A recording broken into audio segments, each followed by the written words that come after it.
I do want to take a moment and just welcome you. My name is Tambe Spitz-Gelefner. I'm the Associate VP of Admissions at Divine Mercy University, and I also specifically help with recruiting for our Psy.D program. I've been with the university a number of years, and I've specifically been working most of my time with the Psy.D program, so I feel like I'm pretty familiar with it, and I really do love sharing about this program with interested persons. I just think it's a phenomenal program. And especially when you combine it with our unique model of integration at Divine Mercy University, again, we just have a really, really great foundation for which to share on the field of clinical psychology. So excited to have you all here this evening. I would also like to introduce Isaiah Lamb. Isaiah Lamb is with me this evening. He is a first-year Psy.D student in our program. There's Isaiah. Hi, Isaiah. Oh, he's on mute, so. Oh, hey. Thanks for having me, Tammy. Thanks for being here with us tonight. I know that, especially as a Psy.D student, I know your schedule's pretty busy, so it means a lot that you're here this evening. So tonight, Isaiah is going to join us just to basically help with answering questions and really kind of to give a student focus. So what we're going to do is toward the end of this presentation, we're going to specifically have an opportunity to talk more with Isaiah. So the plan this evening is to go through the normal presentation. If you've been to a webinar before, you'll find that a lot of this will be similar content to perhaps a previous webinar. I am really going to try to push through it more quickly tonight. I do apologize if it does seem a little too fast. This is going to be recorded. Actually, it's being recorded now. So do be aware of that. And we are going to send you the recording. So that's something that you can always go back and look at and pause and whatnot if you want to read slides more carefully and listen to the information. But I definitely want to make sure that we have time for some Q&A with Isaiah toward the end. It's really great to have a student. We don't get that all of the time, again, because of just the busyness of life. So it's really great to have Isaiah with us.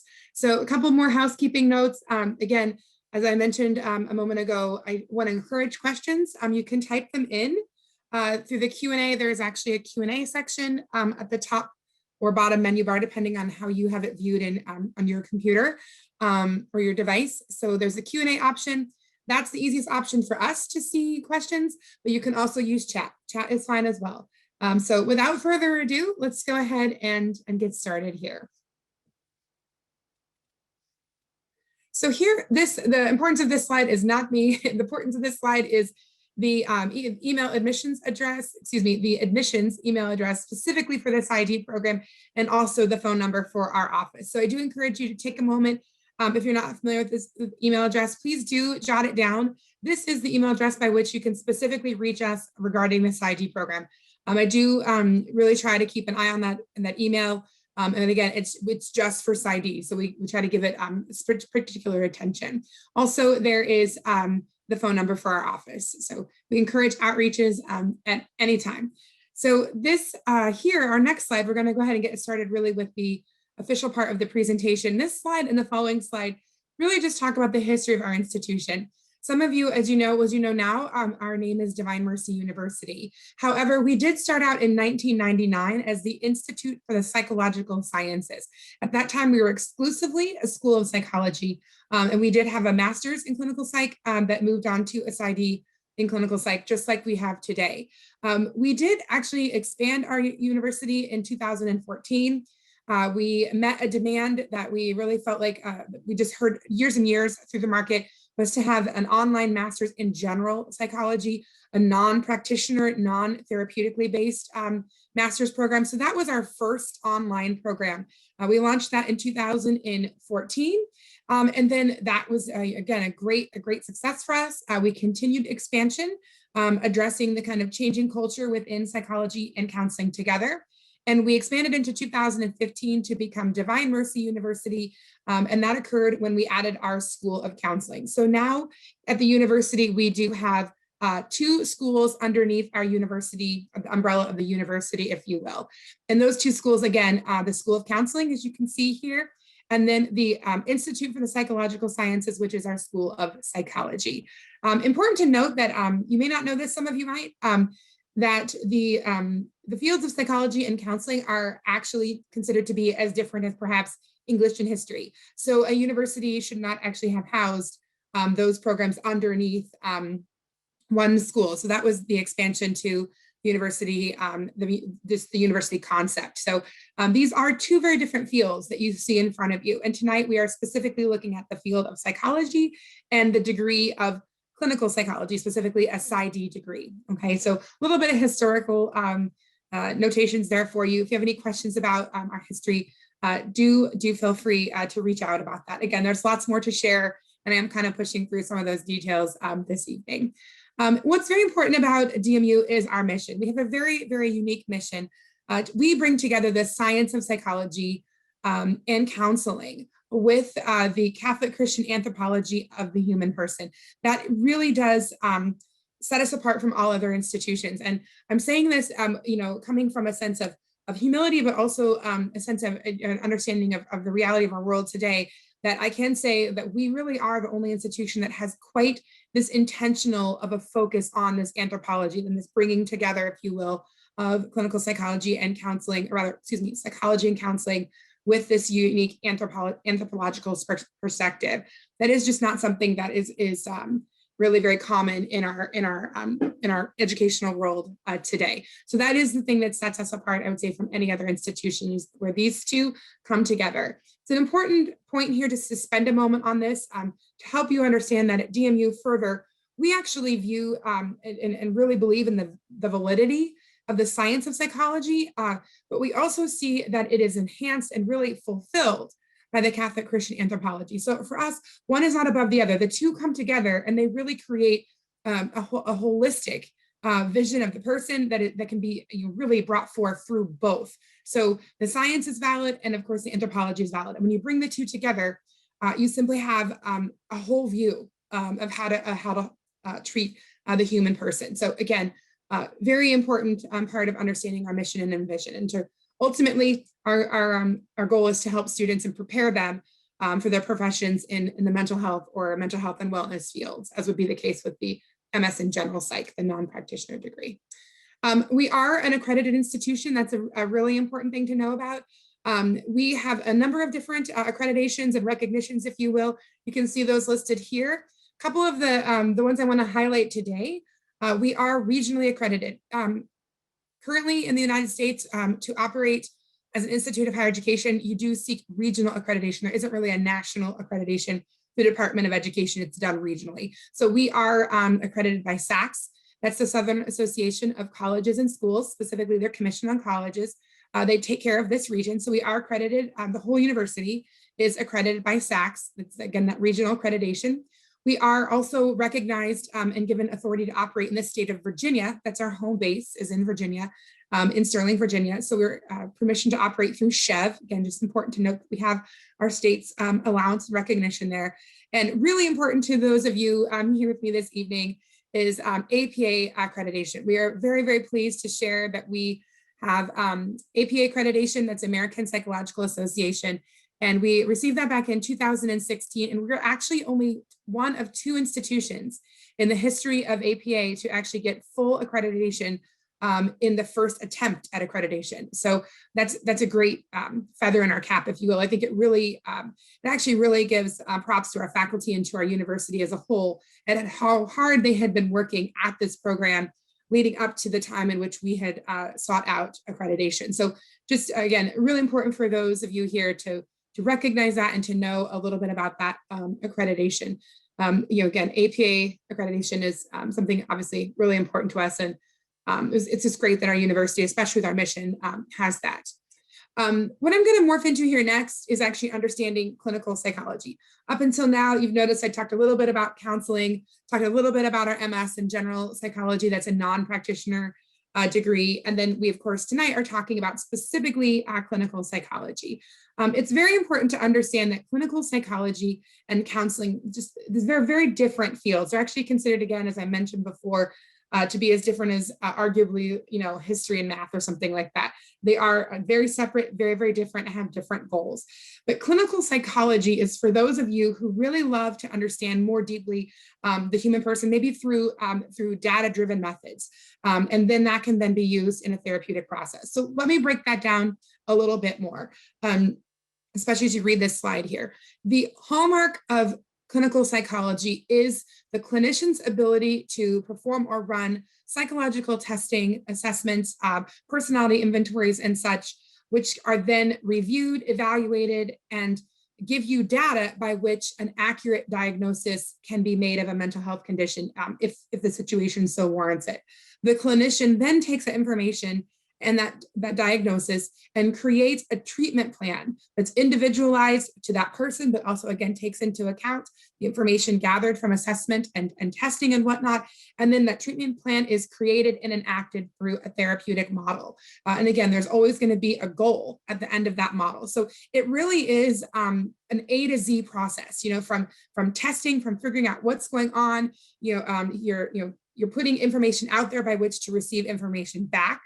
And that's through that assessment and testing process. You're taking the results of that, you're analyzing it very specifically. That is a very, very specific skill. It is a highly trained area. You need to have lots of training and lots of very, very good training to be able to understand and implement assessment and testing processes. You're getting that information back. You have learned by the point you're a psychologist to analyze that accurately and thoroughly, and then understand what the diagnosis then would potentially be, again, if the situation warrants that, or what else is going on with the human person besides the diagnosis. And then therefore, again, creating a treatment plan and enacting that again through the therapeutic model. So it's again, I just repeated that twice for you. It's a really rich process, very unique process. And the hallmark, again, of clinical psychology, really in a phrase, is that ability to conduct those higher end, if you will, or higher quality and very specific psychological testing and assessments, okay? That's, again, very much a hallmark of this. And if you're somebody who likes data, you like to dig things a little deeper, you like to know more, you're that person who really goes after information, you want the whole picture, those are some good initial indicators that this could be the right program for you, okay? Great. So now we're going to get into a little bit about our program structure at Divine Mercy University. So you can see here, I do encourage you to read this slide while I'm sharing with you the information, kind of highlighting it. We are a 5-year program. 4 of your 5 years are required. You're on site with us, basically in our location in Sterling, Virginia. Sterling, Virginia is a suburb of the Washington, D.C. area of Washington, D.C. So we're about 30, 35 minutes, roughly, maybe a little more with traffic, kind of depends on the day. From our nation's capital. So we're in a great spot for externships, a great spot for networking as a clinical psychologist. We are able to participate in the DC Consortium for externships, which is great, fantastic for our students, in fact. So we got a lot of positives to our location. So we are a 122 credit hour program that is inclusive of the MS in psychology. And again, would be in clinical psychology. It's called an MPsy, actually, is what we call it. And that leads right on into the doctorate. So this is a seamless program. So seamless from year 1 to 5. So, and at the end of year 2, you earn your master's along the way. And again, it is seamless, rolling right on into completion of your Psy.D, again, at the end of year 5. This does prepare you for licensure as a clinical psychologist. And we'll be discussing licensure a little bit. So the takeaways from this slide are years 1 through 5. Again, the first 4 of those are going to be based out of our location in Sterling, Virginia. Your 5th year is the Pre-Doc Internship. And ideally, by this point, you're also defending your dissertation. You'll note there as well on the slide, it says no classes. In your 5th year, again, it's all focused on your Pre-Doc Internship.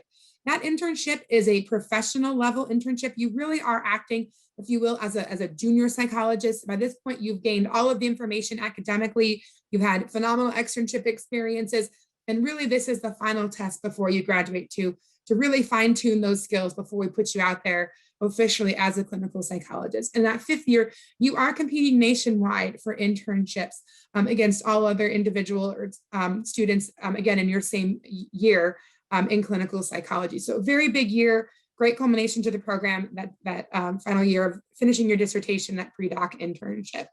And you can see there's some data, some sites where we have had students in the past. Those are few of many, many sites, folks. There's lots and lots of sites that we've been placed over the years, our students, where they've gone for those, the 5th year.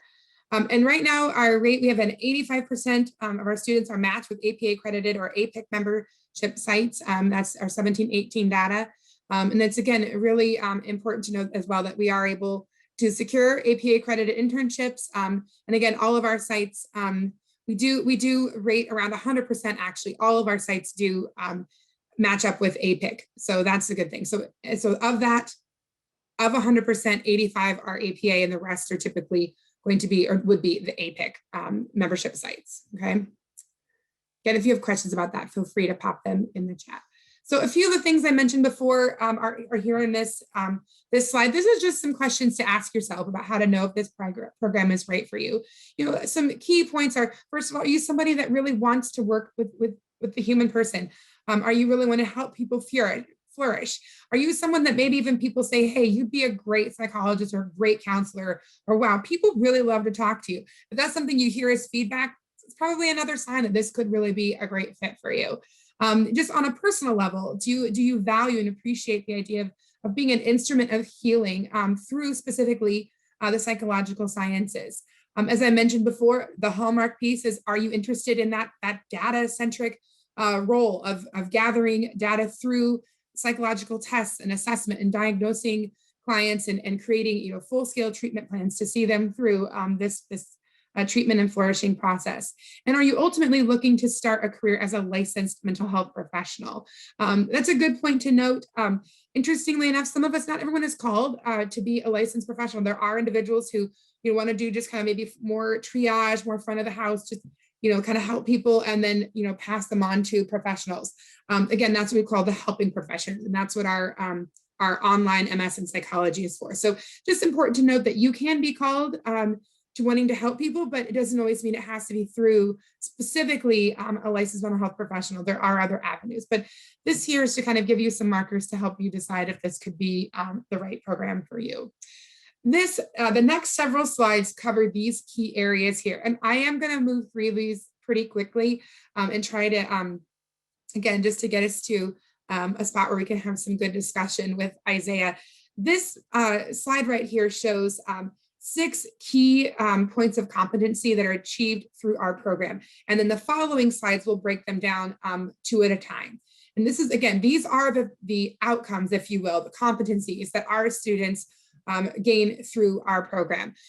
Obviously, foundations in psychological science and research.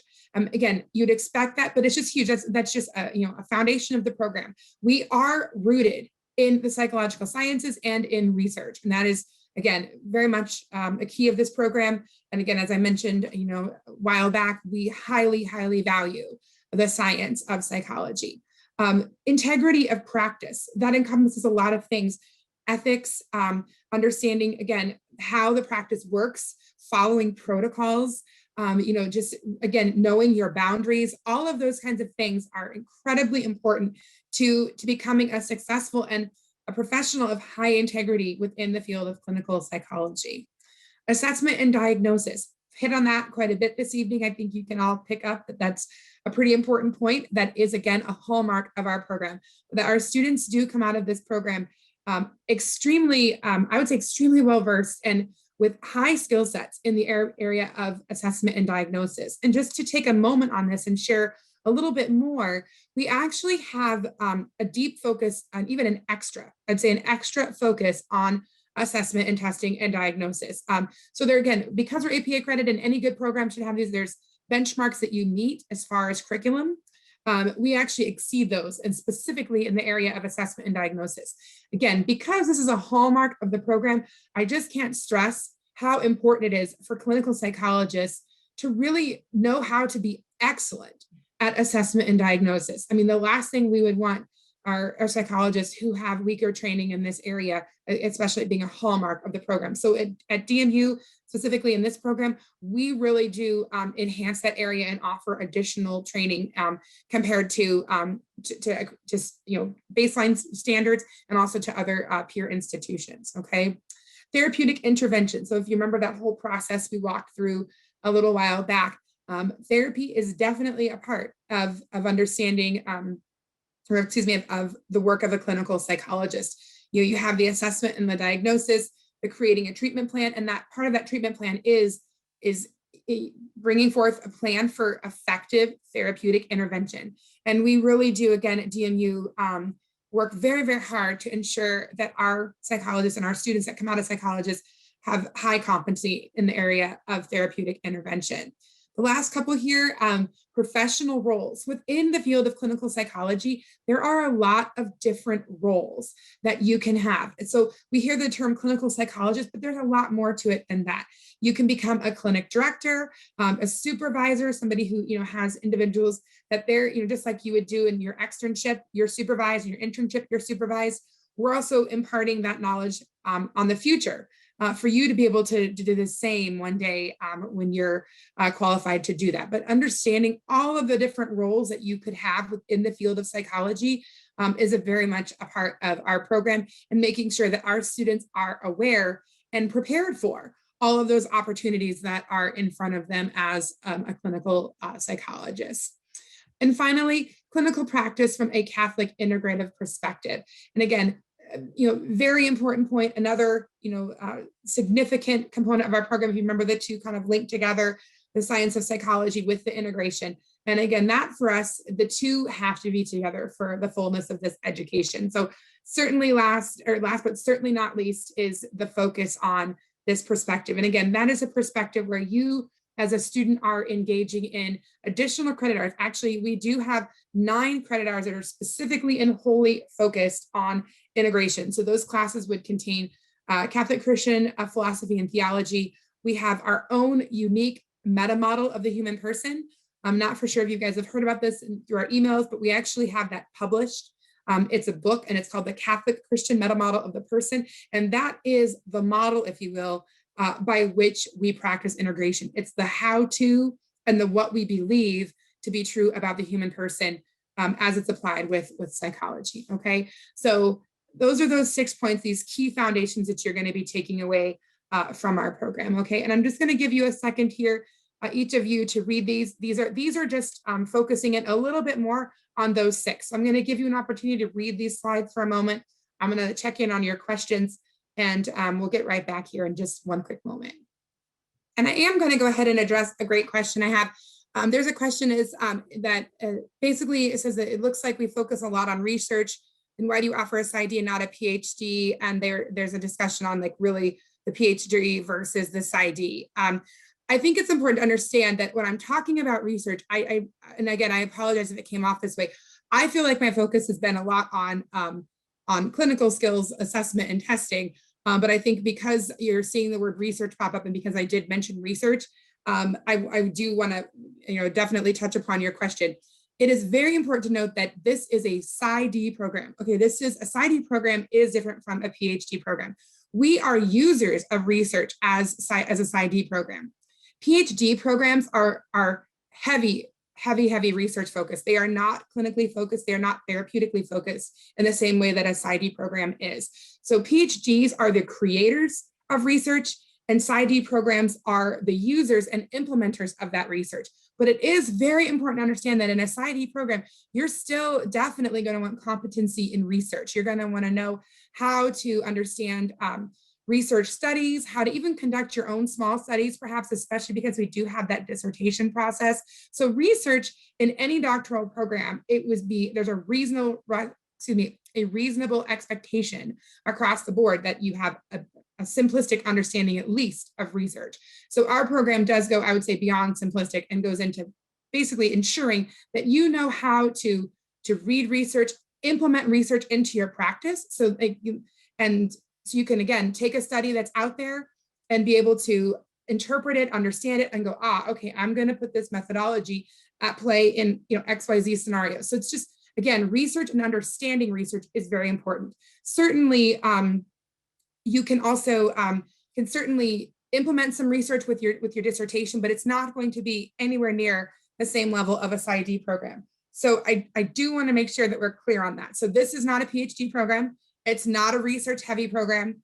Psy.Ds are the users of research. We can do some small scale research on our own, but again, we're more the users of research rather than the creators of research, okay? And Psy.D programs are specifically created to put out into the world high quality therapists to essentially work directly with the humans, with human persons and with the human condition, okay? So I hope that clarifies it. If it doesn't, let me know, and I can try to take another stab at it later in the presentation. So kind of moving forward, I hope you all had a chance to kind of look through those 6 points again on your own. We are going to go here a little bit and talk about employment tracks. This kind of goes into the professional roles a little bit. One thing we want to do here is we just want to get you thinking a little bit outside of the box.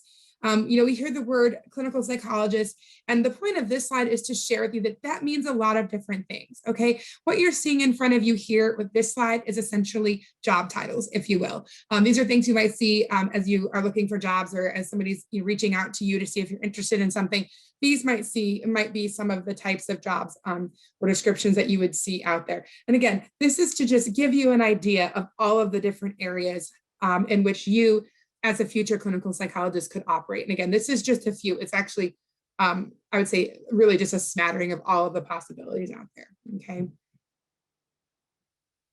All right, moving forward here, I'm gonna give you a chance to read a little bit on our students. There's a few testimonials that we have here, and I am gonna give you a chance to look through those. At DMU, we are a smaller program. We typically have somewhere around 15 on average in our cohort. We need to keep it intentionally small. Remember that as well with a Psy.D program and us trying to put out into the world excellent clinical psychologists, it means we're very, very student focused. Our faculty are here for you. They may have their own initiatives that they're undertaking, but the reason that they're teaching at DMU is because they have a sincere passion to train future psychologists. That's why they're here, okay? So that's a real benefit for you as a future student to note that our faculty are truly, they've made a choice to not only teach in a Psy.D program, but specifically one like ours at DMU with this deep integration model and a very, very student-focused model where, if you think of it even this way, they're focused on you, you and your clinical success, you and your ability to be an excellent clinical psychologist, you and your success as you author your dissertation. So it really is, again, totally a student-centric program. And we're very fortunate. We have some very accomplished faculty, and we're going to look at a few of those here. But again, the beautiful thing is that these individuals and the way our program's designed, they are still able to continue their practice and their work, and yet also maintain their work with you as a faculty member at our institution. Something kind of unique about our program is we don't have classes on Fridays pretty much ever. And why? Because that's a clinic day for our faculty, and certainly a work day for our students. We pride ourselves in having faculty who are practitioners, active practitioners. So Dr. Lisa Quickie, who is our program director, she has her own practice. She has her own interns and her own team. And it's, again, a huge benefit for you as a student to have so many faculty members who are, in fact, clinicians as well. So here's a few of our faculty members that I'd like to highlight here and give you a chance to read just a little bit about them. I'm going to highlight a couple here. I mentioned Dr. Klicki a moment ago as our program director and having her own practice. Dr. Bill Nordling, he actually is one of our founding faculty members. He has, in his own right, he is actually renowned for his work and innovations with child play therapy. That is also, interestingly enough, a part of our program. Working as a program like ours and having so much interaction with families, we actually have a class on child play therapy that really does enhance significantly our educational model. We have down here Dr. Titus. He is our in-resident philosopher theologian. And really one of the main minds behind the Catholic Christian meta model of the person. He and Dr. Nordling really, and everyone here, but those two really have partnered together to get that book launched and that model really implemented in our university. Okay, so as we look at licensing, again, I'm going to go through this slide on its own. I do want to just take a quick moment and address a question here that I have. And it's, do the professional roles include therapy and counseling in addition to testing and diagnosis? That's a great question. And I know I'm pushing through this, you guys, but yes, that's absolutely a huge part of the work of a clinical psychologist. What's, I think, important to understand is that for a clinical psychologist, the therapy, first of all, typically call it therapy as opposed to counseling.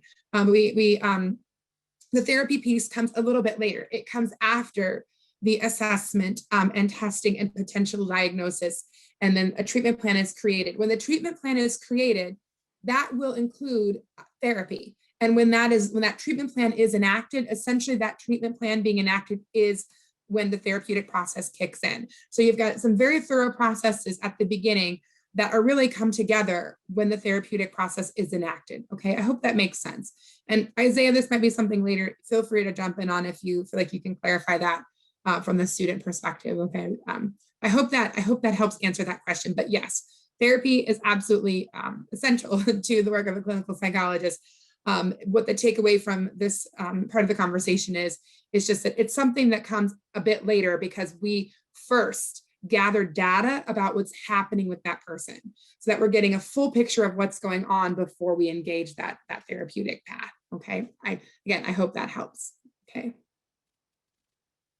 All right, so we are going to talk a little bit now about licensing. And again, I'm going to let you guys read through this slide, and I'm just going to talk just freely here on the licensing process. A couple of takeaways on licensing is, number one, licensing is a student-driven process. No program can actually give you a licensure. And that's because licensures are granted by localities, whether you are, could even be outside the US, there's actually licensing procedures too. But here in the US, it's granted by the state. Okay, so very important to understand that licensing is a process that begins after graduation, and it is at the state level. Now, our program prepares you for licensure. And again, because we're APA accredited, we're in a good position there that, and even just the degree, the clinical psychology degree in general, licensing for that program is pretty universal across the states. Certainly, I want to be clear, there are nuances between states. That's going to be something that you'll talk about in the program, and you'll learn how to find out what your state's nuances may be and to be able to prepare for that. But in general, it's pretty similar across the board for the United States when it comes to clinical psychology and licensing as a clinical psychologist. So again, our program prepares you to seek licensure. That process begins after graduation, or arguably you can begin some of the paperwork before graduation. And again, it's semantics. That's something that we will definitely make sure that you're clear about in the program, but you can begin some of the paperwork right before graduation as you're approaching your graduation, if you will. But again, it's really a student-driven process after you're done with your education. And it takes about 1 year to become fully licensed. And that's not just our program, whether, kind of anywhere you would go, that's the typical timeline is after you graduate, it's about 1 year in a supervised clinical environment. And, of course, ensuring you're meeting state requirements and whatnot to obtain licensure. In the meantime, you are operating under something called provisional licensure. So again, licensing can be a little bit of a complicated process, especially when you're not familiar with it. Part of our program's job is to make sure that you understand licensure, you know how to pursue it. And let's just put it this way, we don't have anybody at DMU walking out not understanding licensure. So it's definitely something that we work to make sure everybody understands, okay? Okay, so let's talk a little bit about finances. Finances is a pretty big part of your education. And one of the things that I want you all to consider as we talk about finances is that it is absolutely possible to, to obtain your Psy.D and to do it reasonably and to do it just smartly. A lot of it is really how creative you are as a student.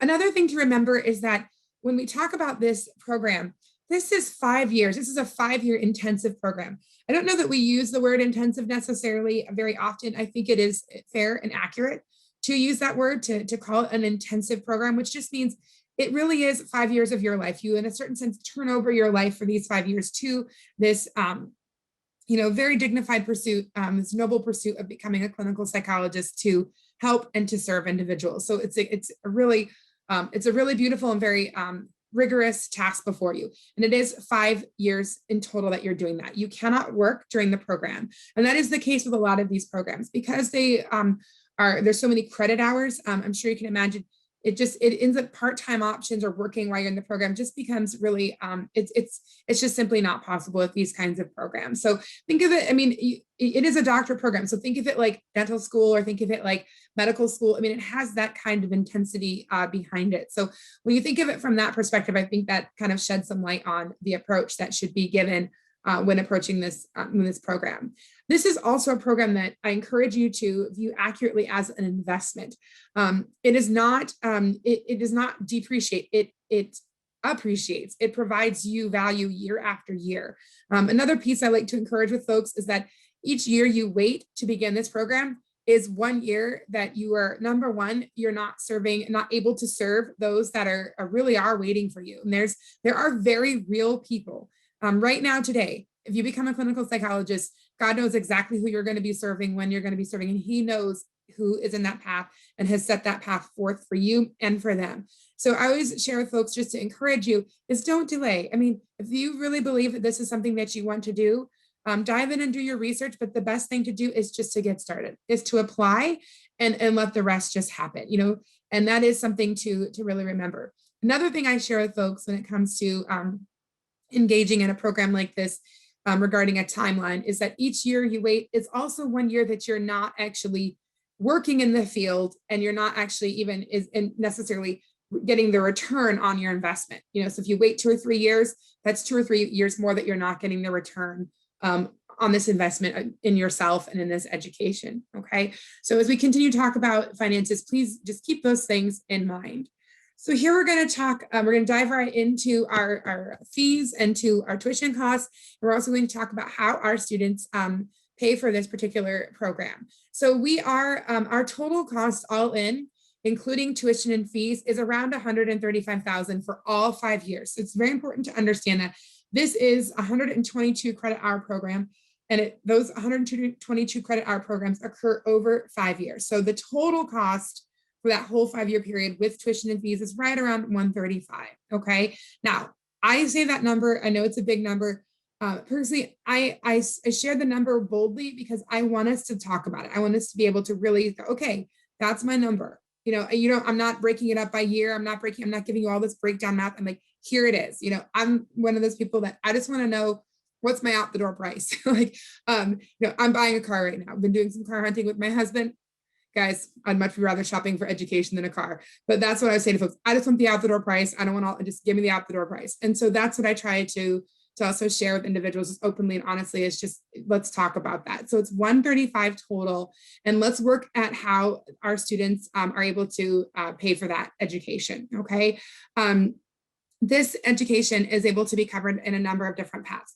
We do have scholarships at Divine Mercy University. Our scholarships go up to 50% each year. That is our highest scholarship, is 50%, which is a really wonderful, very generous scholarship. If you think about it this way, if the cohorts are small, the odds are maybe 1 in 15, 1 in 18. That could be you getting a 50% scholarship on that total price that I mentioned to you, that tuition price.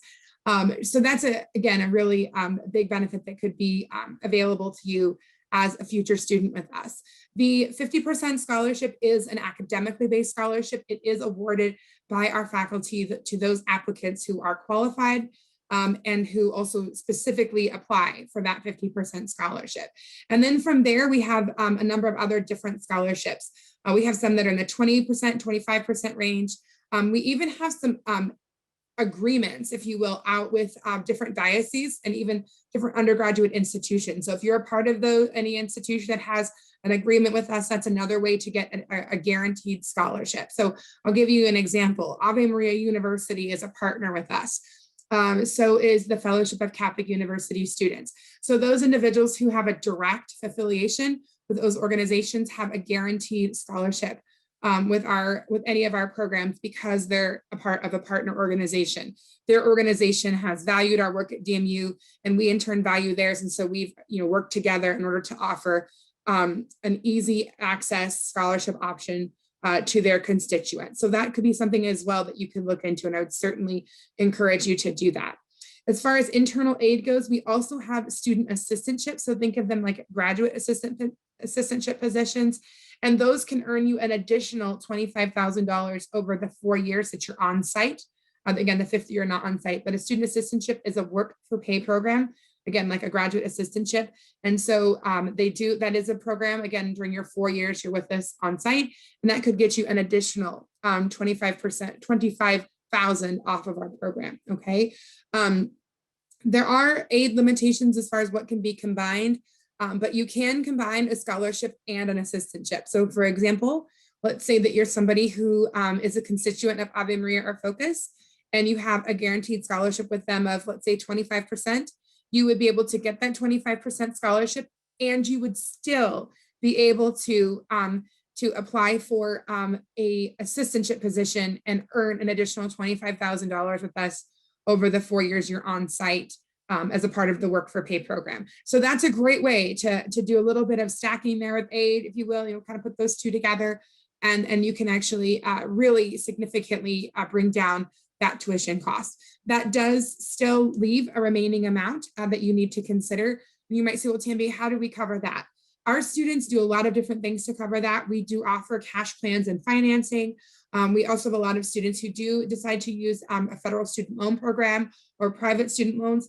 We actually have a number of students, believe it or not, that have partnered with their diocese, and their diocese has agreed to help them with repayment after graduation if they come back and work for the diocese. And we have individuals that have like support groups. So if you're familiar with Focus, you know how they have missionaries, their missionaries fundraise. We've actually had students who've taken that right on into the program and used a similar model to help pay for their education. So there's a lot of different ways. I really want to share that the most important thing is that this is doable. This is doable. Our tuition range, and again, I don't know what your perception personally is of if you think it's high, if you think it's low, if you think it's reasonable. If you're somebody who's done a lot of research on these programs, you'll find that we're right in the middle. There's some that are a little bit less expensive. There's some that are a lot more expensive. So we found that we've priced ourselves right about in the middle of the market, and we do have generous aid. I mean, we really do work very, very hard to ensure that our students are able to get internal aid. Now, the encouragement that I'd like to offer you as a prospective student is that there are a lot of different ways for you to make up what isn't covered in internal aid, but it is something that you would need to do on your own as a student. Now, again, I mentioned some of those already.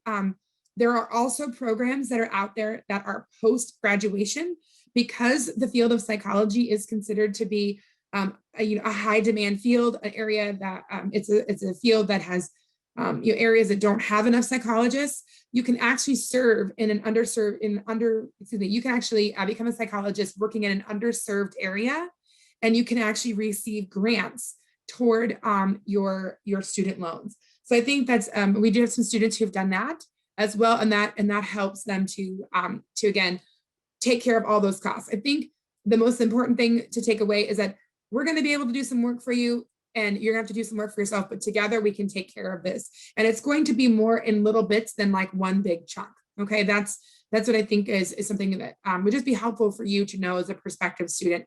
And again, I would say that's not just DMU, that's really any of these programs. There's always going to possibly be something that the student has to do.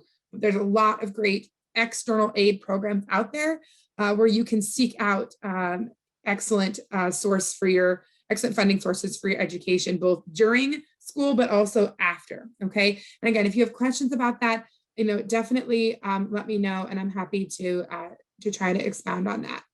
Okay, and someone asked a great question.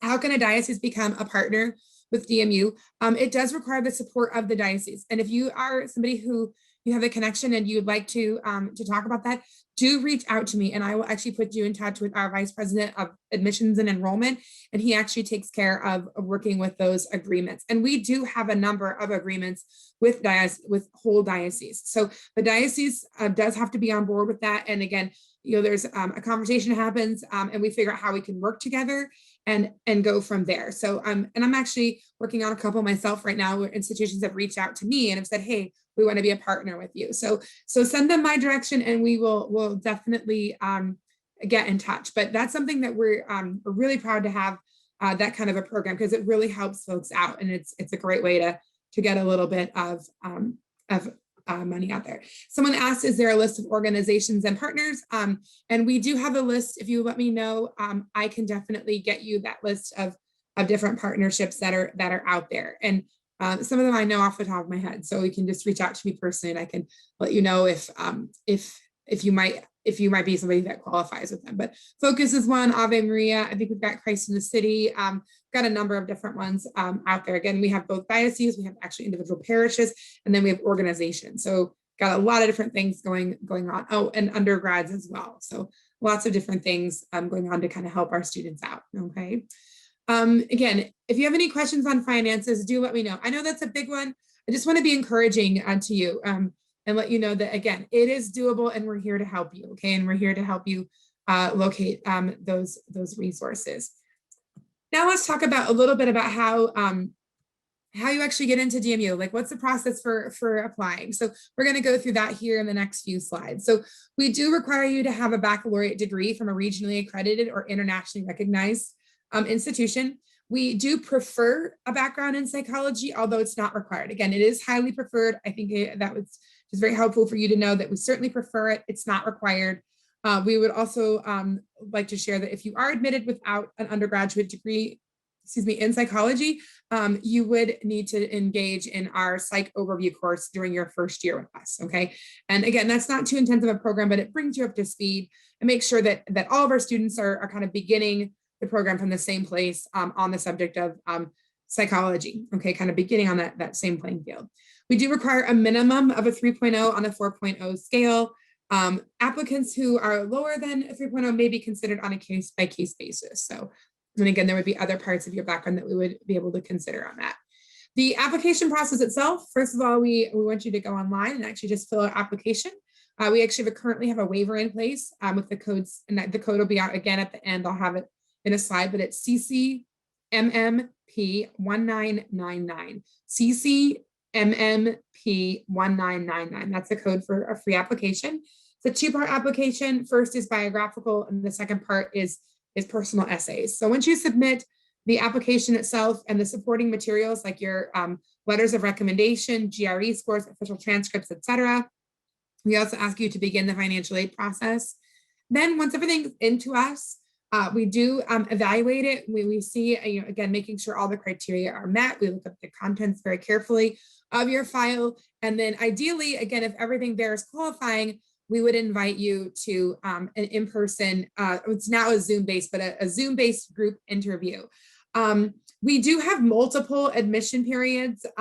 We actually extended a bit this year because of COVID. It's something that a number of APA schools are doing per APA. They're allowing that to happen this year, which is really great. So we are extending our deadlines into the spring further than we have typically at this time of the year. But we do have multiple application deadlines throughout the year. Our next upcoming and final upcoming application deadline is March 29th. That is this coming Monday. So if any of you here, I do recognize, by the way, a number of those of you that are here this evening. And if you are still thinking about 2021, I do want to share with you, it's not too late. Yes, you are required the GRE. If you have not taken that yet, don't let that discourage you. Reach out to me and we could get you a little extension on the GRE. You do still need to take it, but I could get you a little bit of an extension on that. And the GRE, I do want to share, folks are like, oh, the GRE, I understand that folks don't like standardized tests. I'm with you on that one. It's just, they're not always the most fun, right? But I want to share with you that they really are very valuable to the admissions process. We do not have a minimum score. We ask that individuals just do their best on the GRE. Do not let it intimidate you, okay? It's one of those tests that you just got to go in there and take it. I always encourage folks to study up. There's a lot of data out there on the right kind of the sweet spot for studying for the GRE.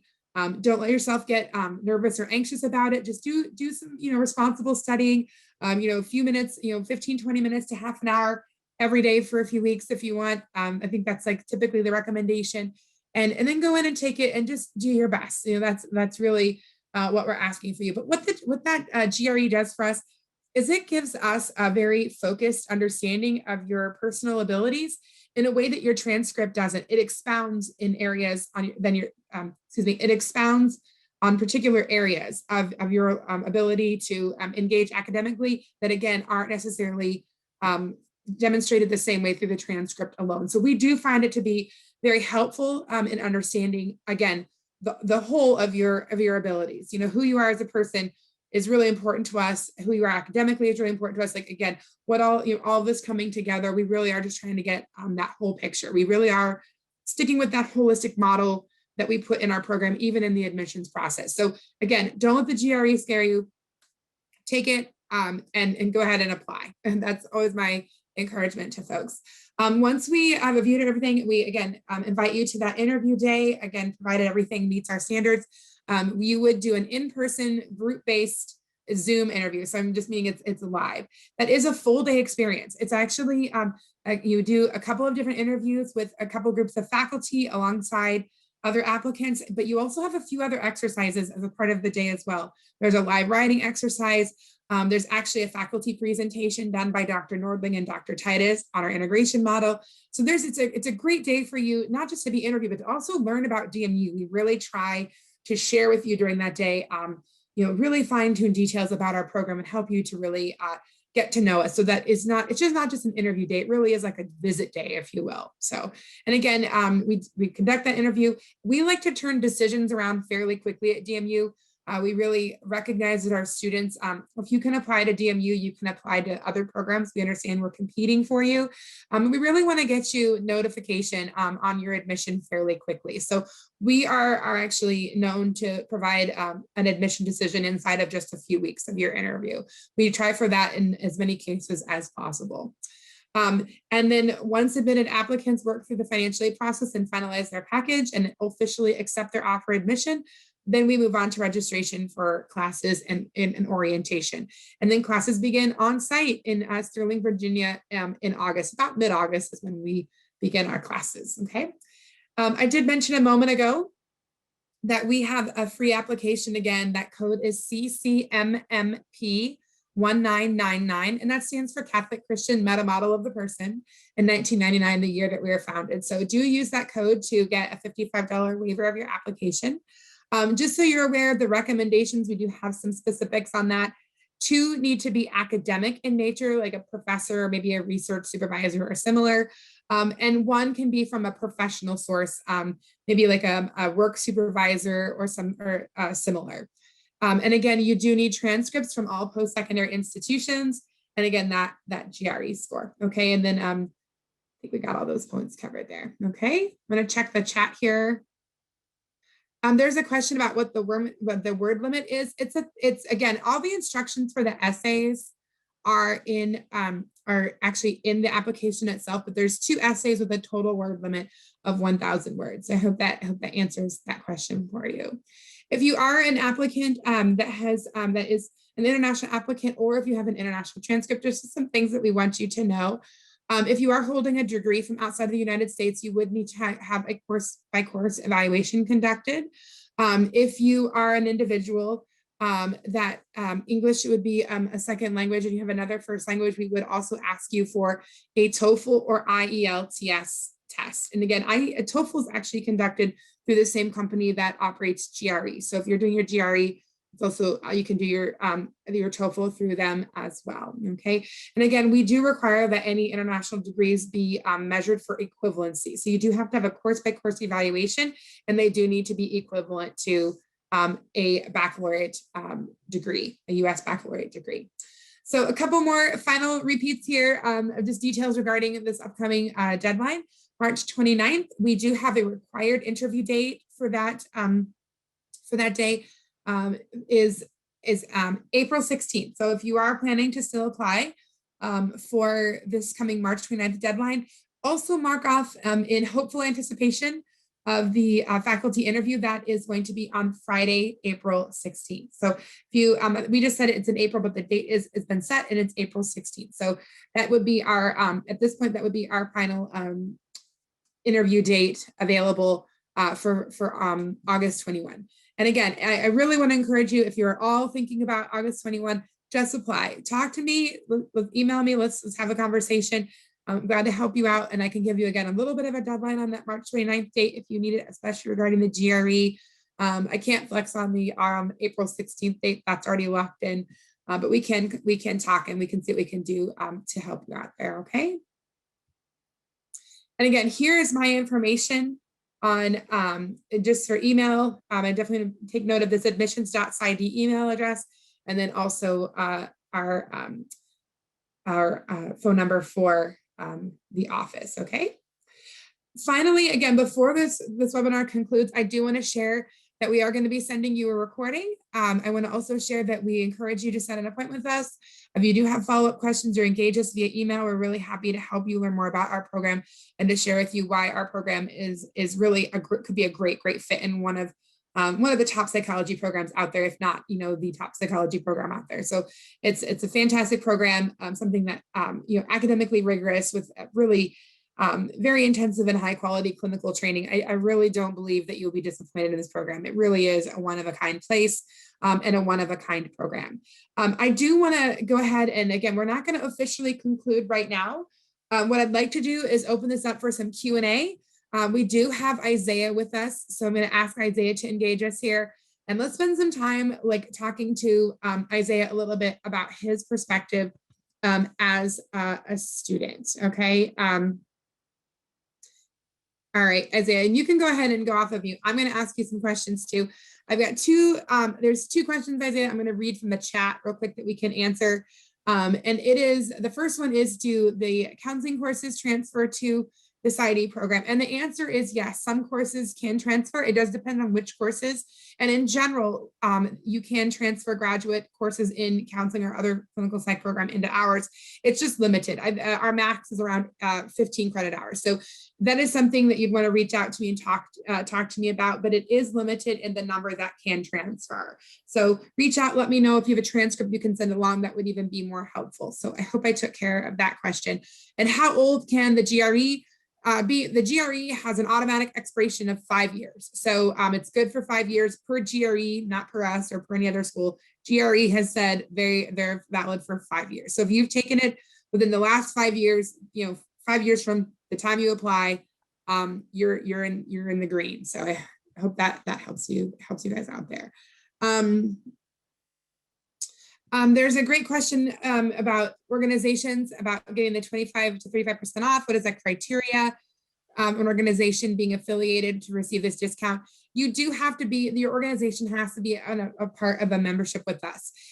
If you don't know if you're a part of a membership organization, just reach out to me. And again, I feel like you might know. I mean, typically folks know, like, oh yeah, I've received emails about it, because we do target those individuals if we are able to identify them as being with an organization. The criteria are pretty simple. Your organization simply has to want to be a part of us. So what that means is they value the work that we do. And Isaiah, you're which mission organization were you a part of that's now, I think, a partner with us? Yeah, I was a part of Christ in the City, and we did homeless ministry in Denver. So it was cool to get a nice, have a partnership there and get a discount through all of that. And you don't have to, the other thing is, you don't have to, that's not something you apply for, like in writing essays. You simply have to prove your identity with, your affiliation with that organization, and it's an automatic scholarship basically, which is great. So less work. And as far as criteria, it really is just something where the organization just has to have, I guess, we'd have to have a mutual respect for each other. You value our work, we value yours, and you want to do an agreement. What part of the agreement is that you do share with your constituents that we're in this partnership, so you're essentially spreading the word about us, to your constituents so that they can take advantage of it. Beyond that, there's not a lot of criteria. So reach out to me. I'm really happy to connect, to connect you to, or whoever you're working with, to the right folks at DMU. So Isaiah, I would like to ask you a few questions. So let me just really quickly encapsulate the plan here again for the next 10 to 15 minutes. So for those of you that are still here, it looks like we have 10 folks with us right now. We are going to talk with Isaiah for about 10 minutes, about 9:10, 9:11 Eastern time. I will conclude the webinar. And if you have additional questions, you're welcome to stay behind at the end of the conclusion. We'll keep chatting for maybe another 10 minutes. I do want to try really hard to just respect folks' time and make sure that you're just honoring the evening. So what I'd like to do now is, again, encourage chats from the participants. And then also, Isaiah, I would like to hear from your perspective what things you'd like to share with those here about the program, things I maybe didn't cover, could have covered better. So I just want to turn it over to you for a few minutes if you're comfortable with that. Sure. Yeah. Well, I mean, I think there's a lot that can really be said about this program. I had been, considering it for several years before I decided to kind of make the jump. And I think you kind of mentioned, it's like, it's a big investment. But as I learned more and more about the program and saw the need for healing throughout the world, especially in my work doing homeless ministry, it just became more and more clear that like this was something that I really needed to do, and something that I saw the world could really benefit from, as well as like for myself. And so, yeah, just like looking into all the different reasons, all the opportunities that come with doing this program, it just became a clearer and clearer decision. And so far, being in my first year, I've like certainly, I've become even more convicted, like just learning more and more about the human person, philosophically, theologically, and psychologically. It just really convicts me even more that this is such a good and wonderful program to be a part of. So that's, yeah, just kind of an overview of my experience so far. More than happy to share more specifics if there are questions. Or if you have more, Tambi. No, I have several. I'm trying to, if you guys have questions, I definitely want to encourage you to reach out and ask Isaiah specifically things you have for him as a student. What would you say is like what's the single leading factor that sets us apart maybe from other institutions in your mind? Yeah. So I think just the reality that the fullness of the human person, and coming from the Catholic perspective, that being the fact that we have a soul, that we are like spiritual beings. That's like what sets DMU apart, is that is acknowledged. And in many programs, you might have specific faculty that have certain, beliefs about the human person, but they can't really let it influence their, at least explicitly let it influence their views and their psychology as they're teaching. So DMU, we have that like gift to be able to talk about the soul and that fullness of the human person, and how that affects and interacts with our mind and our body, and how those are all tied together. And so for me, that's like the biggest thing, is just acknowledging that reality of the human spirit and how God works through these things. That's great. That's really, that's very helpful. We did get a question. It says, what's it like to balance life and studying? Do you ever feel overwhelmed with the program? Yeah, that's a great question. It definitely like takes, it certainly takes some discipline in a lot of different ways. Discipline for one in getting your work done, like making sure that you're reading, staying up to speed on things. And that can definitely be an adjustment depending on, how academics like are for you. Some people, they have to work really, really hard to kind of keep up. Others, comes a little bit more naturally. So you just like definitely have to kind of be disciplined in that. But you also do need to be disciplined in how you take care of yourself. That's a huge part of what we talk about that first semester is you have to live life. Like, you have to be able to take care of yourself so that you can be a better clinician, a better student. So there are times where you just like need to kind of take a break and go on a weekend trip or something like that. I think I've been able to do that fairly well. So like do my studies well, and then take good amount of breaks. It's not overwhelming if you can find that balance, and that can be a struggle the first year. But as you kind of settle into the routine and figure out how things work, I think it becomes easier to make that balance. It's great. It's a good answer. It's honest answer. There's a great question here. It says, do you feel like you get a solid integration of the Catholic anthropology into the psychological sciences? Can you provide any examples or maybe some aha moments? That's a good question. So for me, I had a background in psychology, but also philosophy and theology. I had spent a year in the seminary. So it's hard for me to point out anything this year that's been really aha. And I see that as a blessing that I've experienced kind of those aha moments in the past. So there's none that really come to mind for me. But to answer the question about integration, I mean, I absolutely feel like that is like the secret sauce of DMU, is this integration of, okay, what is the human person? What are all these different aspects of the human person? And how do we put those into our view of psychology? So again, like talking about the soul, talking about vocation and virtue, and how those things affect a person's mental well-being, lack of, or I guess rather fulfillment. Like when we live lives of virtue, we actually find ourselves more fulfilled and happy. And same with like interpersonal relationships.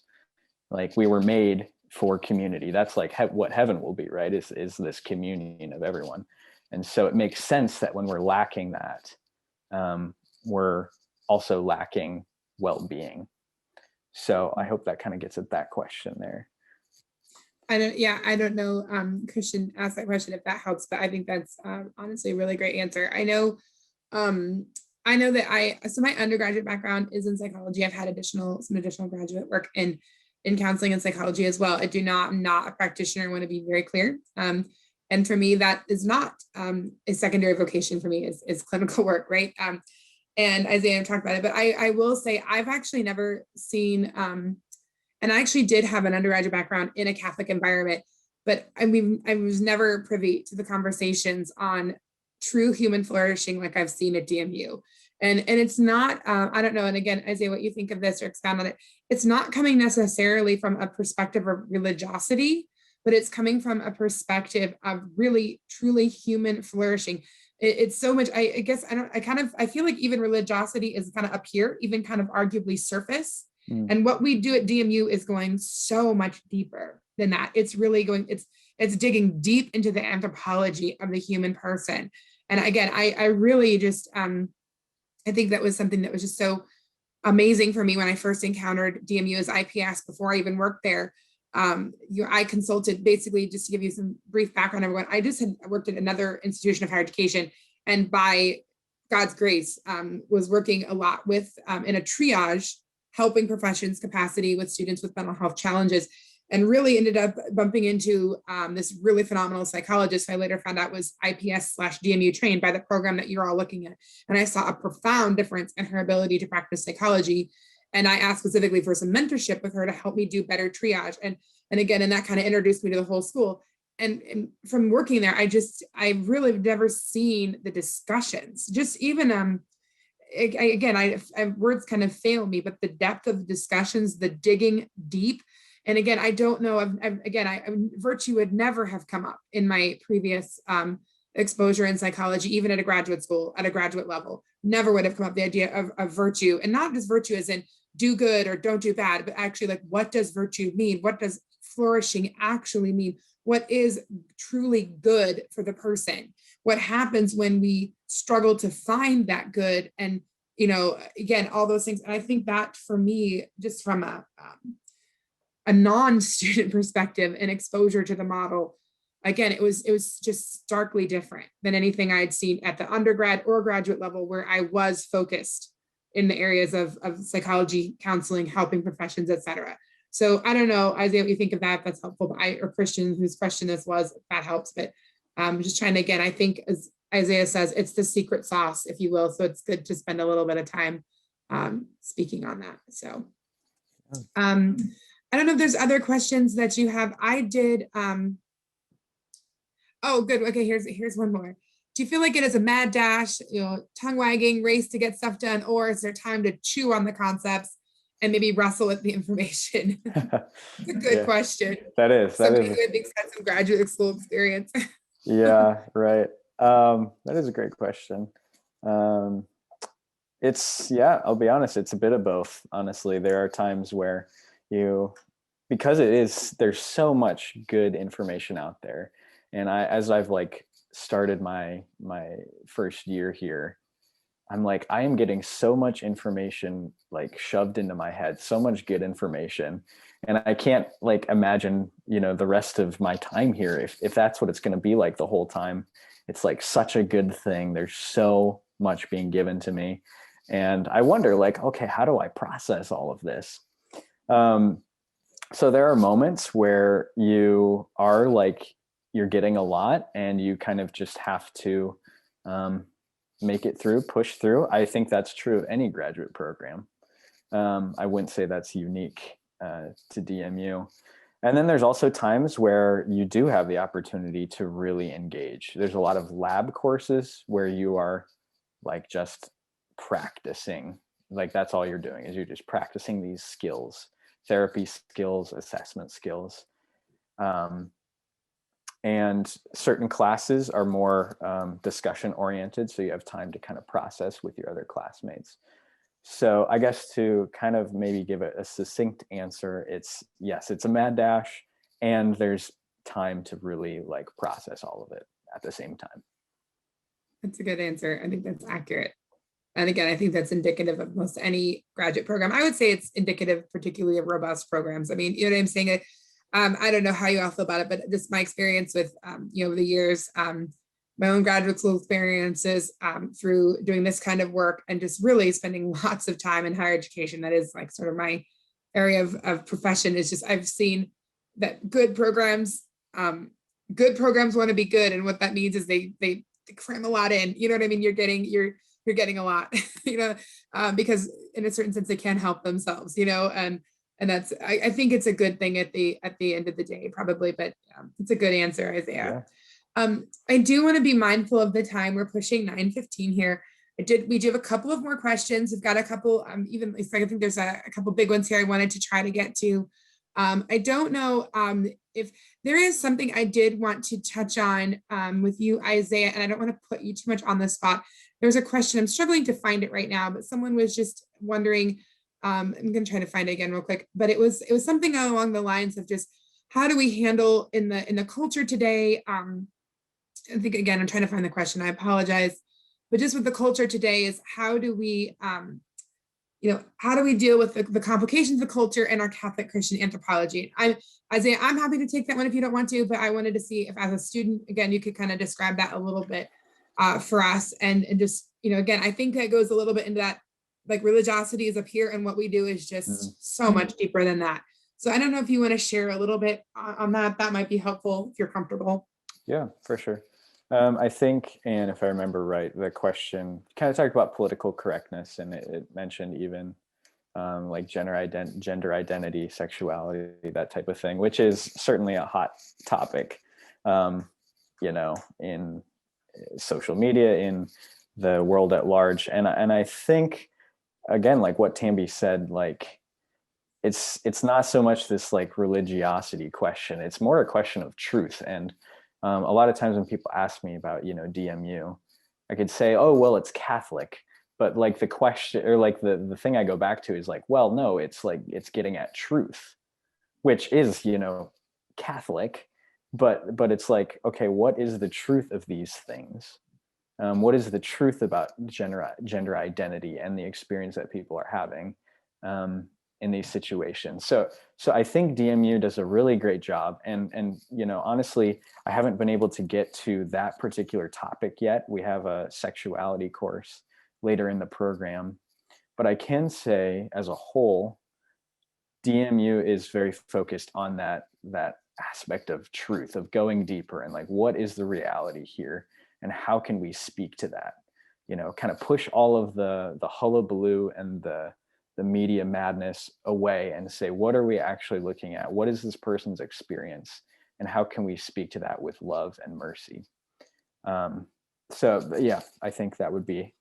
I think that's that's actually a beautiful answer. And that's been something I've really found that, again, was transformative for me in being at DMU and why honestly I'm still there to this day and love my work. I've just never seen a place actually approach these difficult subjects with such authentic love and respectful love and perspective. And again, I think that the piece to understand is that some of those labels, identities, and I'm not saying just gender, I'm saying just whatever we're bringing in, anything that we as humans are bringing in, that's really up here. And what we're doing is so much deeper than that. It's like, yeah, bring in whatever you've got, lay it on us. Like we're, the program is teaching to go deeper than all of that, whatever. And when I say identities, I want to be clear, I'm not just talking about sexual or gender identities. I'm even talking about labels that people put on themselves, like somebody, for example, who cheats in a relationship, I'm a cheater, or I'm a this, excuse me. This program just has a way of going, okay, this happened, or this is what's going on. All right, we're going to go deeper than that. I think that's a big takeaway of our program. A few more minutes here. I did miss a couple of questions I think that are really good, Isaiah, that I thought that would be helpful. Someone asks if you could describe the relationship between faculty and students and what that's like. I think that's definitely worth spending a little bit of time on. And then what I'll do is close this out. And if folks want to stay like another 5 minutes, we can try to cram a few more of these in. Sure.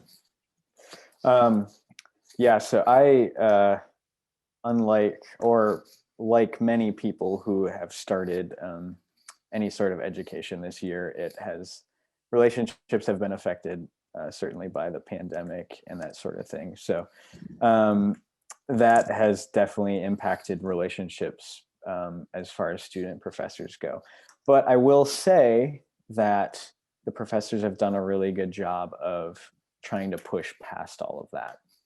So while part of me realizes I can't give like what a typical relationship looks like, I would still say that I'm very moved and very grateful for my relationships with my professors, because your cohort's like fairly small.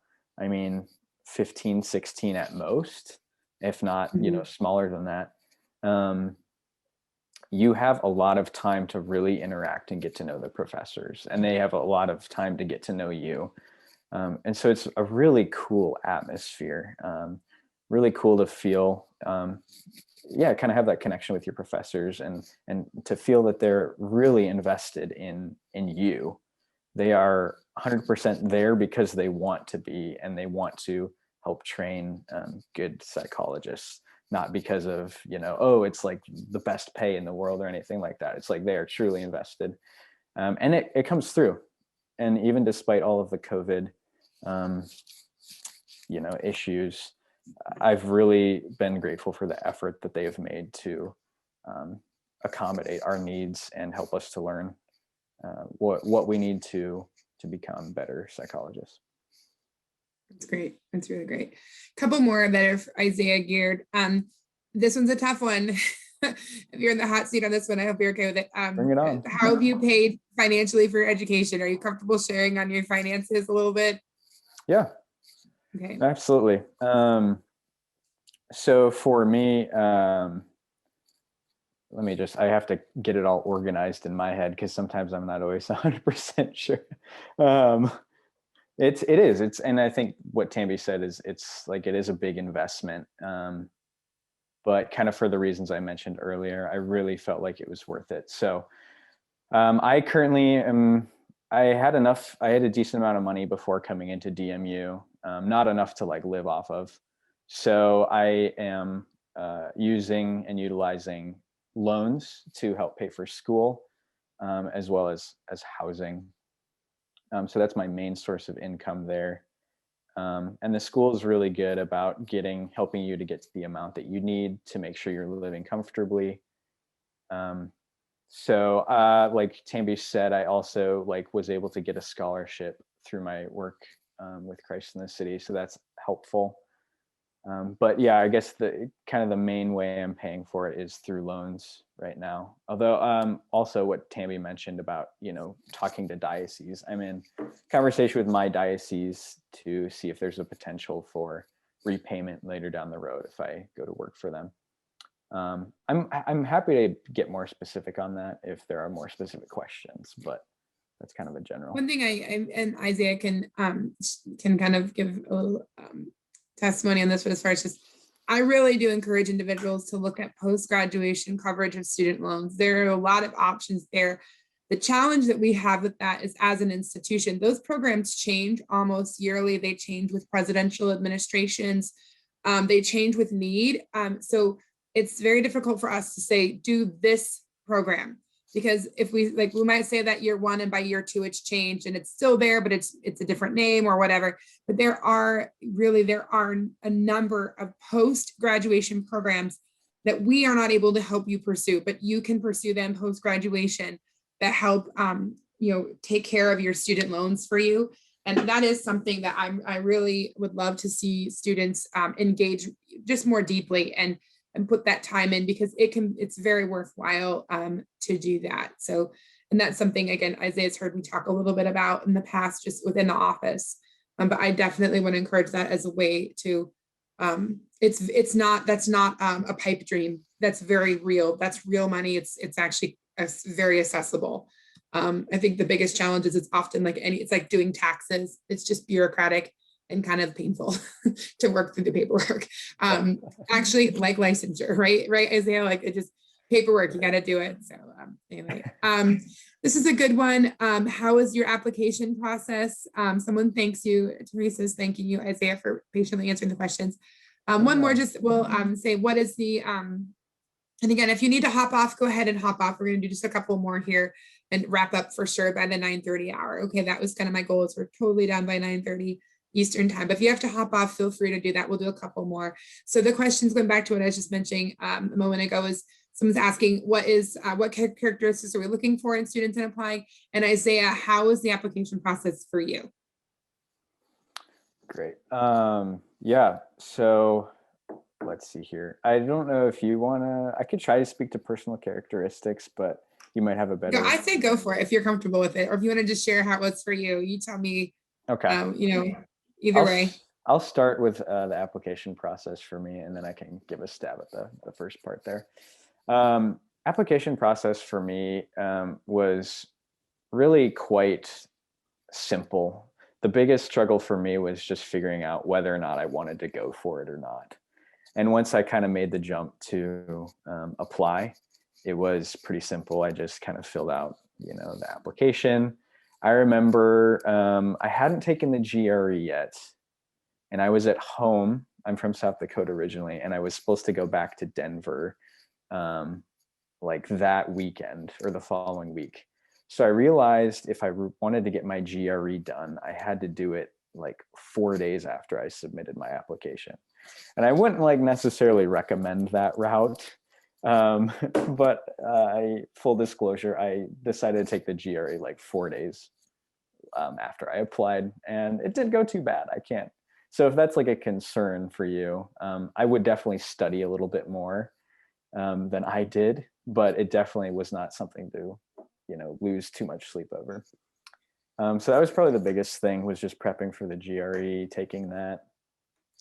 And then was invited to interview, and for me, I had to actually fly out to Virginia. So that was kind of its own adventure, but I really enjoyed being able to meet the faculty and tour the campus, just to kind of see what it was like. And honestly, I felt like it was all pretty smooth. It was just showing up when I needed to show up, answering the questions I needed to answer, and trying to remember, it seems so long ago, but I think that's just kind of a general overview of how it went for me. I feel like it was really quite smooth. Trying to think what else. Letters of recommendation, had to reach out to some professors there. And feel free to chime in if I'm missing anything, Tim. No, I'm like, you're doing great. I was like, I don't mean to keep you. I was like, yeah, but it was, I do think that the admissions process isn't actually very difficult. It is actually all on the website. I would even argue that the webinar, in my opinion, the slides almost make it more complicated. It's like, go to the website, follow the steps on the website. It's really simple. And the GRE, the only thing I would do want to highlight on the GRE is just that I think a couple of things I've learned with the GRE from just doing this job and advising, and then keeping somewhat updated on the research with that is, first of all, now you can take the GRE at home, which is fantastic. I think that takes a lot of the stress out of it, rather than it's like driving 2 hours to a testing site or, whatever. The other piece with it is, I think folks really, I think it's important to study for the GRE, like you mentioned, Isaiah. I do. I think that folks do give themselves a lot of anxiety around the GRE. When I read a really, I swear it was almost like satire, but I read an article on the GRE that basically was like, you don't know what you don't know. And the GRE, like studying for the GRE isn't going to help you know anymore. And I thought it was, again, when I was reading the article, and it was good integrity. But I was like, that's actually quite true. I was thinking about it, reflecting. I'm like, oh, that's actually very true. And the point of the article was that, getting all this anxiety over the GRE and studying and going beyond the like sort of recommended pattern for studying for it is just, it does no good. Like the GRE is not testing you. Like if you don't have the knowledge, you can't learn the knowledge. It's either there or not there. What you want to be focusing on taking the GRE is teaching your brain how to think around the methodology of the test and kind of dust up, if you will, that skill set of how to really interpret the test better. And that's where the studying comes in and the practice tests really come in. So the article, I'm giving you like such a small glimpse of the article, but it was really like I said, it was almost like reading like satire, but it was the point of it was that don't allow yourself to have the anxiety and to just accept that, and not in a bad way, but accept you can't learn the GRE in all the content on the GRE in a few months, even. Like that's not how the tests work. It's really learning rather how to get your mind to think like the test, operates, and to dust up the knowledge that you already have, deep in your brain. And that's where they were recommending is just a lot of small study time, a little bit of time each day over a number of weeks, and then taking the practice test to again sharpen the testing skill. So I don't know, that just wanted to share that for those individuals that are nervous about the GRE. I think we got most of those questions answered. I'm just double checking. I think we did hit. I think we hit most of them. If there's anything final, I want to encourage you guys to ask quickly here. I think we are going to go ahead and conclude. Isaiah, I really loved having you here this evening. This was really nice. I think you gave a perspective. I've actually not had a student in a Psy.D webinar before. Just a lot of times I feel kind of guilty asking for students to help me out. But Isaiah, I really appreciate your time this evening. And I think it's been a really, provided some more insight beyond what I can offer.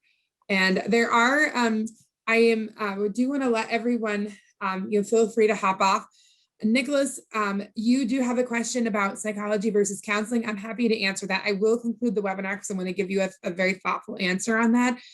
So everyone, for those of you still remaining, I am going to answer Nicholas's question about, again, discerning between counseling and clinical psychology. I invite you, Isaiah, to stick around and help me with that. And again, for those of you that need to hop off, please feel free to do that. And again, if you want to stick around and listen to that answer, you're certainly welcome. But again, I really want to just thank you all for being here. I want to encourage you, and I am sincere in this, like if you are thinking about 21, just do it, pull the trigger, send in that application and see what happens. And, again, if it's 2022 you're looking at and you have questions, let me know. I think it's very important in this program to understand that your decision is not made with application, okay? The decision is made if you're admitted, then you have to make a decision. So a lot of folks will stew on whether or not to apply. And my sentiment is attend a webinar like this, have a conversation, put in a lot of prayer, and really do your research. But at some point you have to make that decision and don't delay. I mean, this really is something, delaying just delays things. It delays those that you're going to serve. It delays the investment in the return. It delays your vocation. It really does. When you think of it like that, just be mindful of that, that it's just important to really be action centered. And if I can help you in any way, again, please, feel free to reach out. And again, we're happy to help you. Isaiah answers emails too for the admission Psy.D account. So he's there too. If you want to direct questions to him, he's happy to take those as well. And again, thank you so much, for being here. And Isaiah, again, thank you. And really appreciate your time. So again, feel free to drop off. I am going to go ahead and conclude right now otherwise. And I will answer Nicholas's question. Okay. So Nicholas is asking about how to discern between, basically, I'm summarizing this question, between clinical psychology and counseling. And Isaiah, I don't know, I am going to let you get a stab at this first. What advice would you have? Because I know that at one point you were I know you landed at clinical psychology, but I know that it went through your mind, obviously the options there. So what are your thoughts on it as a student of clinical psych? Yeah, this is a really good question. And it's one that I, still kind of try to wrap my head around, because counseling, mental health counseling, and psychology, like you said, Tambi, are technically different fields, but they have so much overlap that sometimes it's hard to parse out.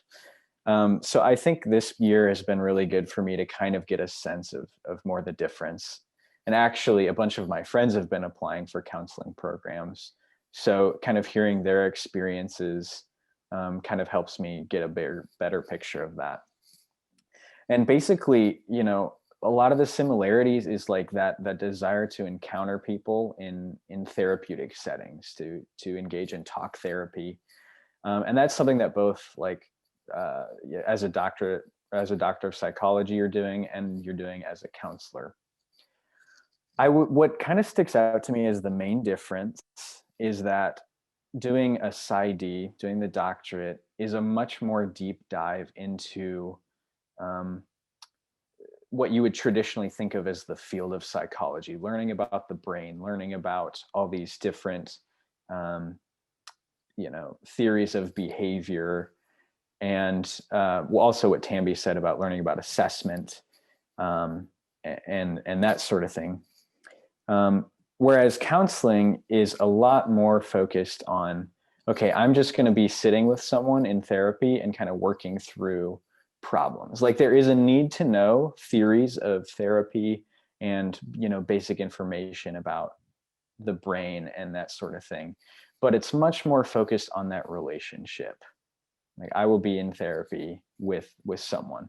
And so the main difference that I've seen between my friends who thrive in a counseling program and those who seem more fit for a psychology program is that the counseling people, while they do have an interest in psychology, are much more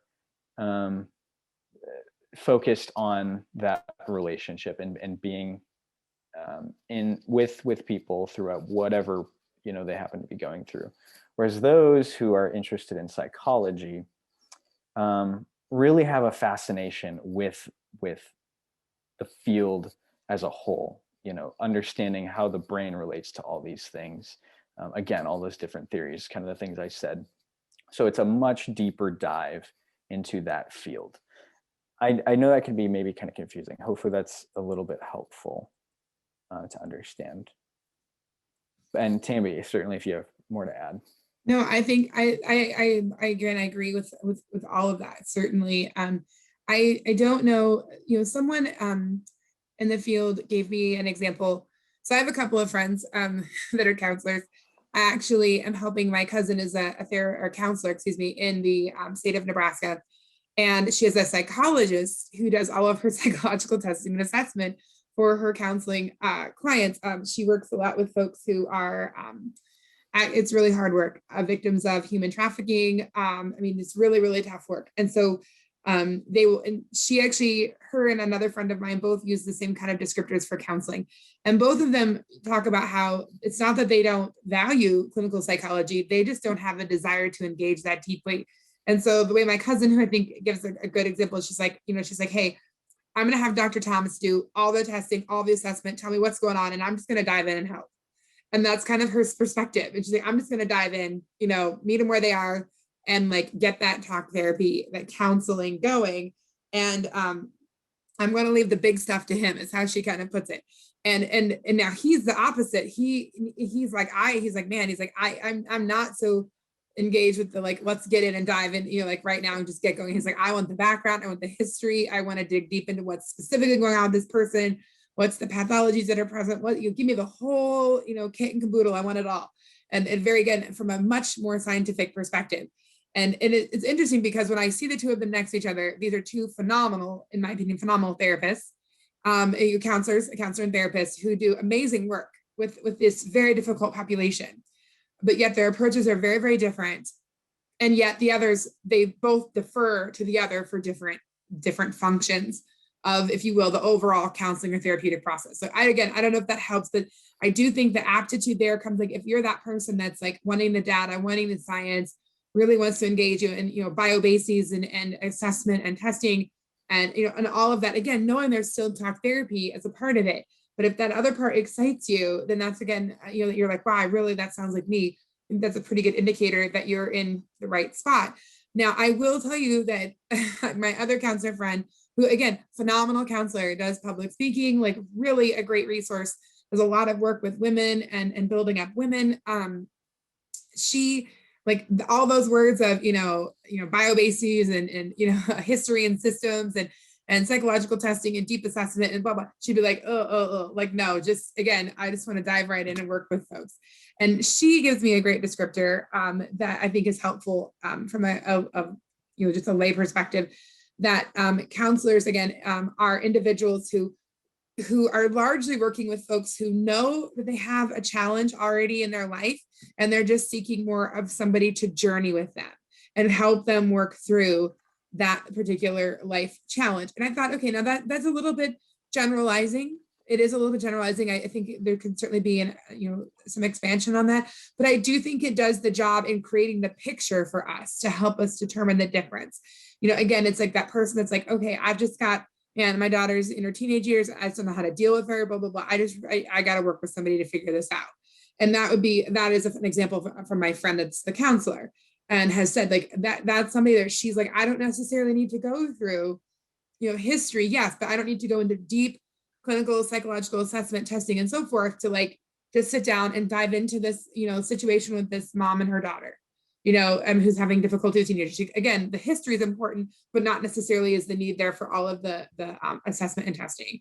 And Isaiah, what do you think of that? Is that, how would you, again, I'm not trying to drag this out, but what's your thought on kind of those are, again, lay, kind of throw them out there, practical nuances, I guess. Yeah, no, I think you covered that well. I think that is, in my experience, that is kind of the thing that sets it apart is, the testing and keeping in mind too that as a psychologist with a doctorate, you do those assessments. So that's one big thing that sets it apart, like the ability to do assessments. And then usually generally working with more severe types of mental illness. So certain things that maybe a counselor Right. might not work with, those more severe pathologies. So those are a couple big things that set it apart. But I think overall, that's the big thing. It's just this deeper desire for more knowledge about the psyche, that type of thing. So, and Nicholas, feel free to Nicholas, if they have more specific questions about that, definitely feel free to type them up and send them. Yeah, admissions at Psy.D. Isaiah will answer them. And I think just kind of in closing, it's probably just important to also share that our perspective, and again, I actually genuinely hold this perspective that counseling and psychology, it's not a one is above the other. They're just simply different. And it really is about an individual calling. And so I think that's also important to realize is some people, I work a lot with individuals who simply want the Psy.D or think initially they want the Psy.D because they automatically think it's higher. And that actually is not the case. Like that actually is one of those things that's the first thing that kind of tells me, okay, wow, we need to work on your understanding. Because if it's just the thought of like, well, I just want to have the best degree, I want to get the highest degree.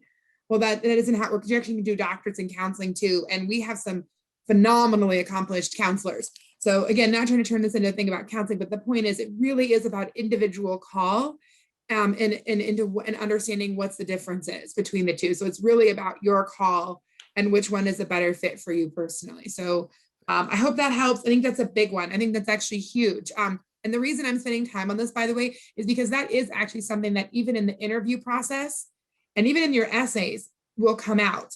And that is something our faculty are looking for, which kind of gets to an earlier question too, is we're looking for folks who really understand clinical psychology and know for a fact that they specifically want clinical psychology, like versus counseling or versus social work. So it is good to spend some time on this for folks so that you can kind of continue this conversation breakdown in your head afterwards and keep discerning and keep researching to again further understand where your fit is, because it is a huge part of the application process actually ultimately. So again, I hope that helps you out. Quick to that, just really quick. Yeah, of course, yeah. Yeah, sorry. Well, I was just reading Nicholas's comment about just kind of the relationship here, and I just wanted to comment on that because I do want to emphasize that relationship is an important thing even in a doctorate program in therapy. For me, like after doing homeless ministry, like relationship is so very important to me. And in psychology, you can certainly dive into that. And that's something I intend to do. But, you know, with your ability to do assessments and, you know, even teach in certain places, you have the ability to kind of control how much, like some psychologists do like only assessments or like only therapy. So that's another perk, is that you can kind of like, you kind of shift where you spend most of your time in the field. So I just didn't want that to be like left out. Like, in relationship can be a really important thing in psychology as well. And I just wanted, to make sure that that was clear. It's not like, oh, it's just totally, you know, you're talking to like a brick wall or something with a psychologist. Like that's not the case either. So I just wanted to clarify that quickly. And I would say, especially with our mission, even further at DMU. So absolutely. Well, this is great. Isaiah, again, I really want to thank you for being here. It looks like we've had 6 folks who hung on to the end, which is more than I expected. So you guys are real troopers, like an hour and 45 minutes. And again, that's why you'll notice like throughout this presentation, I try to give points where folks can drop off, because I know some folks need to go. But I also understand that there's folks that are like, no, I want all the info that I can get. So, you know, God bless you guys for who are staying for the duration. And Isaiah, I just want to thank you again for being here. It's such an asset to have you here. And I feel like you really added a lot to this webinar. So just want to say thank you. And again, thank you to everybody who joined us, and for all of those who may even view this recording later. So I hope again it's helpful, and it's certainly want to invite you to again reach out if you have questions, especially just give us that initial email and let's get connected. So that's it. Again, without further ado, I'm going to close out this webinar, and I just wish you all a really wonderful evening. And again, thanks Isaiah for being here. Thanks everybody. Have a good evening.